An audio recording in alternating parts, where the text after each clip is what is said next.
is going to be our last lesson in 5.1, and we're jumping straight into it with an example. If each angle is in standard position, determine a coterminal angle that is between 0 degrees and 360 degrees. State the quadrant in which the terminal side lies. And there's a couple ways to do these.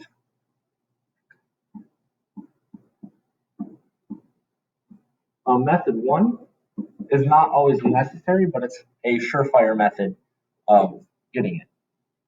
So essentially we can ask how many rotations is 775 degrees around. And how do we do that?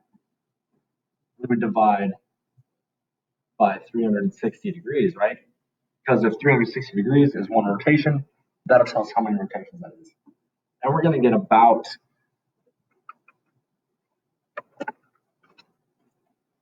what is it here? 2.15, 2.15,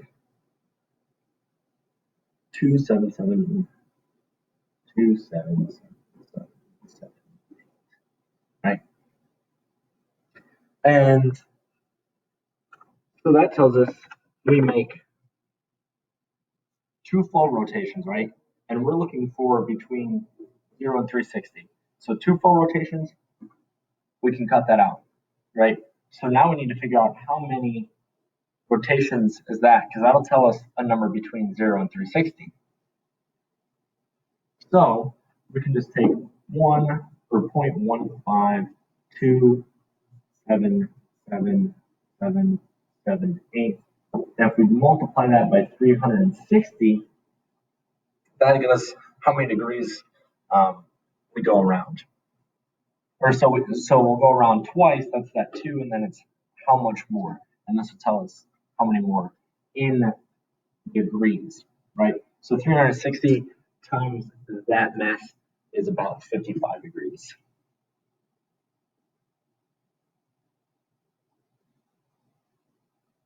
And so that's method 1 that's going to work every time. So if you have like a super large angle, you might just want to figure it out.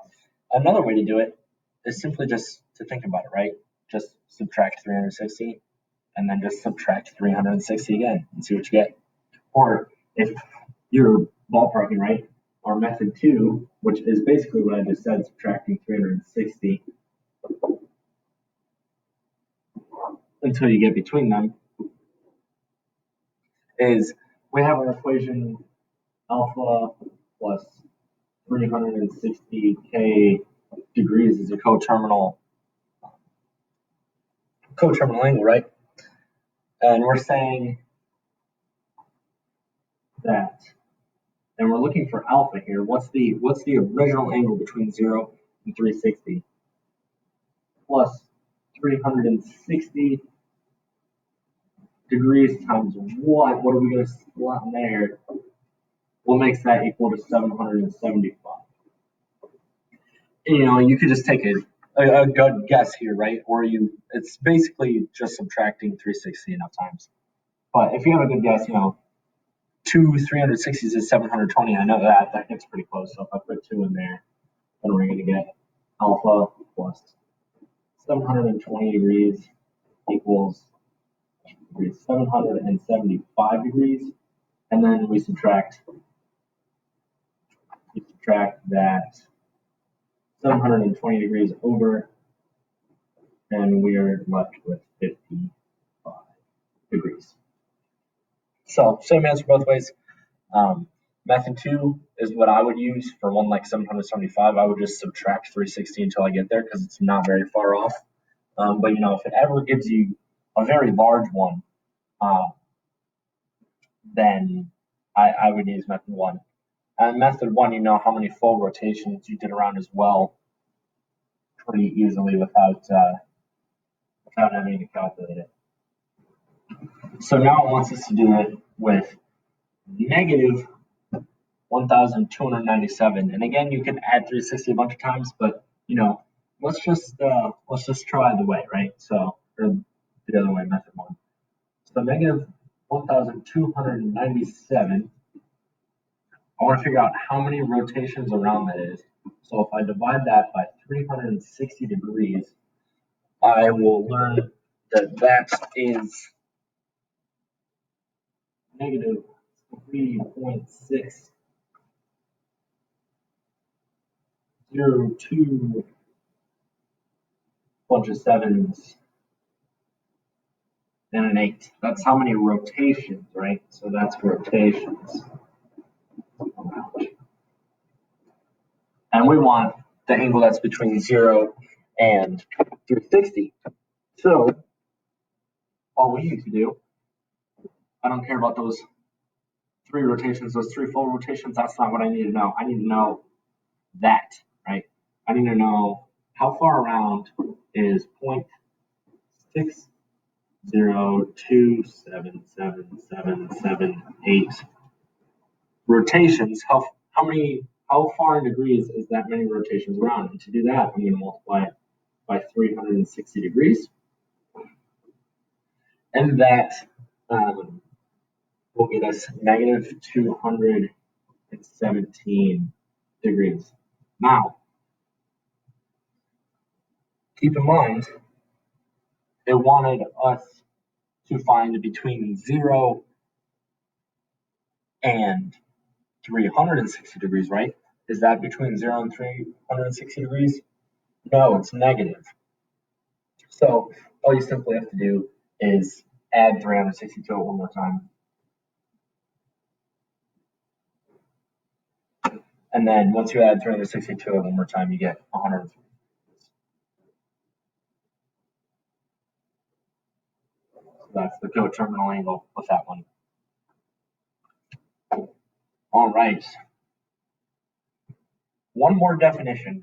So if alpha is a non-quadrantal angle in standard position, its reference angle is defined as the acute angle, so the smaller angle formed by the terminal side of the given angle in the x-axis. And what does that mean? That essentially means if we had an angle here, the acute angle with the x-axis, right? The x-axis there.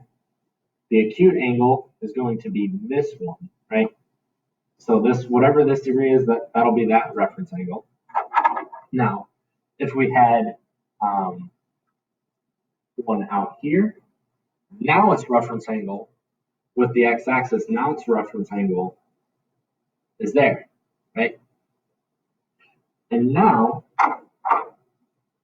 if we go all the way out here for an angle, whether we go clockwise or counterclockwise, now this is the angle. I should mark these differently so that I know they're not the same.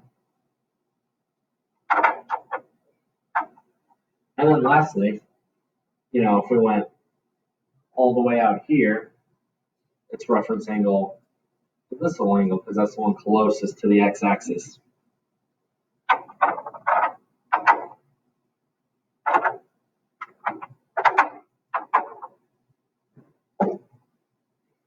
And so our last example, example 5, find the measure of the reference angle for each angle. And I just like to sketch here. So if I'm going to sketch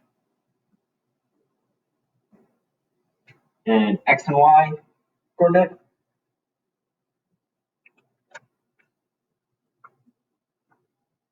(120 degrees), I'm going to say, well, this is 90, right? That's 90 degrees. That's 180 degrees. 180 degrees. Just label x and y. And this is going to be 270 degrees. Right? If we do that, it makes it a lot easier. 120 degrees is between 90 and 80. So we know it's, somewhere over here. So the reference angle is going to be here. So what's the reference angle? The reference angle should be, if this is 120 degrees, this reference angle should be 180 degrees minus 120 degrees, or 60 degrees, right? If we've already went 120 degrees towards 180, all that's left is going to be 60 degrees.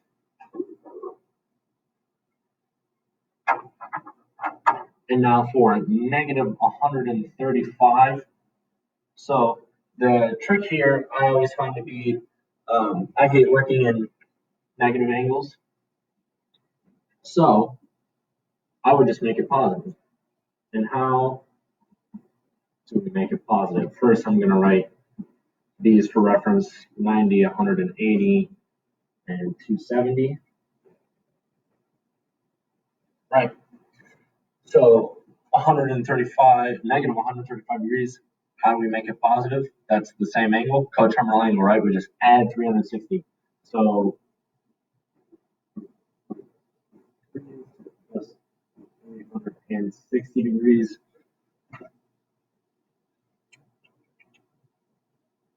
225, yeah. Okay, that's 225 degrees. And so that's our angle. And we know 225 degrees is between 180 and 270. So somewhere over there.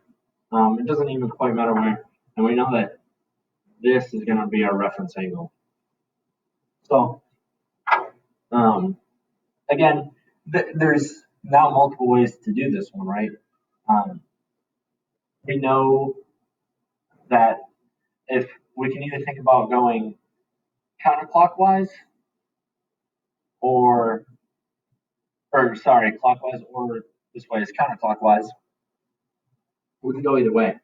It just depends on how you think. I always like to think about going counterclockwise because it's just easier for me to think in positives all the time. So I'm gonna get rid of this. And for what I'm thinking so this all the way around this is 225, right? I've already gone 180 degrees if I land here, right? I've already gone 180. So how much more do I have to go to get here, right? And that would be 225 minus 180, which will get us 45 degrees. So that's our referencing. This little guy is 45 degrees. And that wraps up section 5.1.